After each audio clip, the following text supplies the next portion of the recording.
दुर्गा पूजा की सप्तमी पूजा समाप्त हो गई है और आज अष्टमी की पूजा है और मैं भी अपने यहाँ कोच्चि में पंडाल पूजा करके आ गई हूँ। और हमारे यहाँ कोच्चि में तो बहुत ज़्यादा नॉर्थ इंडिया की तरह बड़े तौर पे नहीं होता है दुर्गा पूजा, बट दुर्गा पूजा होता है। कई जगह बंगाली अखाड़ा में बिठाए जाते हैं, गरबा का भी ऑर्गेनाइज करते हैं। गरबा उतने बृहद तौर पे नहीं, बट करते हैं। लेकिन एक चीज़ है, उस पंडाल के अंदर जाने पे जो वाइब्स हर जगह आता है वही वाइब्स आते हैं, वही पूजा होती है, वही माँ होती हैं और वही भक्त होते हैं।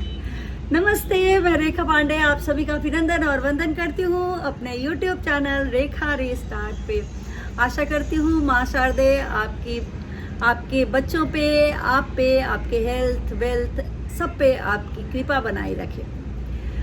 दोस्तों, मैं कल YouTube पे देख रही थी पंडाल के बारे में। कोलकाता, रांची, पटना, आसनसोल वगैरह के पंडाल देख रही थी और इतने सुंदर सुंदर पंडाल, कहीं 100 किलो के देवी जी बनी हुई हैं, 500 करोड़ के पंडाल बने हुए हैं, कहीं ताज होटल बना हुआ है, कहीं तिरुपति का मंदिर बना हुआ है, कोई गांव के तर्ज पे बनाया हुआ है तो कोई जंगल के तर्ज पे, और एक जगह तो ऐसा बना हुआ है कि वर्क इन प्रोग्रेस ऐसे करके बना हुआ है। कुछ छोड़े गए हैं काम, कुछ अधूरे, जैसे लग रहा है कि काम जारी है। तो इतने सुंदर सुंदर थीम के साथ बनाया। सबसे पहले तो मैं मतलब बहुत बहुत उनको शुक्रिया करती हूँ कि ऐसे कलाकार हमारे यहाँ हैं जो इतने सुंदर पंडाल और देवी माँ को रचे हुए हैं। और जाहिर सी बात है, स्पॉन्सर भी बहुत बड़ी भूमिका निभाते हैं, क्योंकि जब तक स्पॉन्सर अगर हमें ढंग का नहीं मिलेंगे तब तक हम उनके बिना तो ये काम कर ही नहीं सकते हैं। तो कभी कभी कुछ लोग बोलने लगता है कि जब भी मंदिर की बात आती है या पूजा पाठ के नाम पे बात आने लगती है तो लोग बोलते हैं कि इतनी ज़रूरत क्यों है, इतने खर्चे एक त्योहार के नाम पे क्यों किया जाता है। जाहिर सी बात है, सचमुच कभी कभी हम लोग को भी लगता है कि 10 दिन के लिए इतनी खर्च, लेकिन जब उस खर्च के डीप में जाते हैं ना तो उस पे करोड़ों लोगों की जीविका जुड़ी रहती है। कोई पंडाल बना रहा है तो उसमें कई वर्कर्स काम करते हैं, कई लोगों को रोजगार मिलता है उससे। इवन जो मूर्तिकार हैं उनका जीविका उससे चलता है, और इसमें एक दो नहीं हजारों लाखों लोग लगे रहते हैं। इवन जो साफ सफाई करते हैं उनके लिए भी एक ये त्योहार उनका जो 6-8 महीने का इनकम देता है। अभी क्या है कि कुछ छोटे छोटे कलाकार जो होते हैं, जो तोता मैना बच्चों को मेले में बिकने के लिए वो चीज़ें बना के रखते हैं। कुछ लेडीज़ खाना बनाती हैं, अच्छे अच्छे पकवान बनाती हैं ताकि मेले में बेचेंगे। और जाहिर सी बात है कि ये उनके इनकम का जरिया है।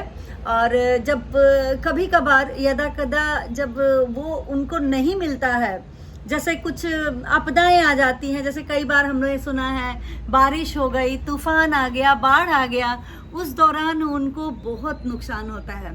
सचमुच कल बारिश हो गई, मैं देख रही थी कोलकाता में, रांची में, जिसकी वजह से कई कलाकार या जो खाना बनाने के खड़े थे गुब्बारे वाले, उनके आंखों में आंसू था, क्योंकि अब कोई घर से बाहर निकलेगा ही नहीं तो कोई कुछ खरीदेगा ही नहीं। तो उस तरीके से बहुत तकलीफ होती है। और मैं क्या बोलूँ, बस यही बोलूँगी कि माँ दुर्गा उन पे भी अपनी कृपा दृष्टि बनाए रखें। वो भी आपका इंतज़ार करते हैं, वो भी आपके परम भक्त हैं। तो प्लीज़ कुछ दिनों के लिए बारिश और ये तूफान से उनको बचा के रखिए, उनकी भी इनकम का जरिया बनिए। कहते हैं कि माँ जो है वो अपने मायके आती हैं और उनके स्वागत में सारे लोग मतलब जुट जाते हैं। तो मेरी भी बहुत अरदास है माँ से कि माँ अपनी कृपा दृष्टि सब पे बनाए रखे ताकि सब खुश रहें। वो छोटे बच्चे भी खुश रहे जो बैलून लेकर के आंख में आंसू लेके कल खड़ा था, और उसको देख करके मैं बहुत द्रवित हो गई थी। तो प्लीज़ आप जब भी ऐसे छोटे बच्चों को देखें या किसी को भी देखें कुछ बेच रहा है जो उसकी आजीविका है, प्लीज़ लीजिए। मैं तो आज गई और 10 बैलून खरीद के ले आई। उस बैलून का मैं क्या करूँगी मुझे खुद नहीं मालूम, लेकिन उनके लिए मैंने खरीदा ताकि कुछ उनकी अर्निंग हो जाए। तो चलिए, मैंने तो अपना दुर्गा पूजा की अष्टमी पूजा करके मैं आ गई हूँ और आके सबसे पहले ये ब्लॉग बनाई और फिर अब चलती हूँ अपना कुछ पानी वानी पीऊँ। तब तक के लिए बाय बाय।